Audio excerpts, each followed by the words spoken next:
টমেটোর পুষ্টিগুণ এবং উপকারিতা নিম্নে তুলে ধরলাম।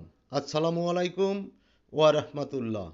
হিন্দু ভাই বোনদেরকে আদাব, অন্যান্য ধর্মাবলম্বী ভাই বোনদের প্রতি রইল শ্রদ্ধা, সম্মান, ভালোবাসা। সম্মানিত ব্যক্তিগণ, টমেটোর পুষ্টিগুণ এবং উপকারিতা: প্রতি 100 গ্রাম টমেটোতে কার্বোহাইড্রেট 3.9 গ্রাম, প্রোটিন 0.9 গ্রাম, ফ্যাট 0.3 গ্রাম, ফাইবার 1.2 গ্রাম, চিনি 2.6 গ্রাম, ক্যালোরি 18। টমেটোর উপকারিতা: হার্ট ভালো থাকে। বর্তমানে হার্টের সমস্যায় আক্রান্তর সংখ্যা দিন দিন বেড়েই চলছে। ডায়াবেটিক্স নিয়ন্ত্রণে রাখে। সুস্থ থাকার জন্য ডায়াবেটিক্স নিয়ন্ত্রণে রাখা খুবই জরুরি। রোগ প্রতিরোধ ক্ষমতা বাড়ায়। ক্যান্সার থেকে দূরে রাখে।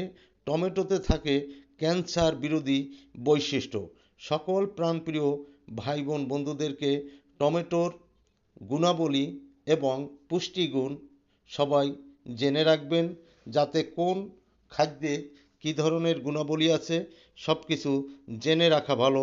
সকল বন্ধুদের সুস্বাস্থ্য দীর্ঘায়ু কামনা করছি। দেখা হবে পরবর্তী রিলসে। সে পর্যন্ত সবাই ভালো থাকুন, সুন্দর থাকুন। সবাইকে ধন্যবাদ।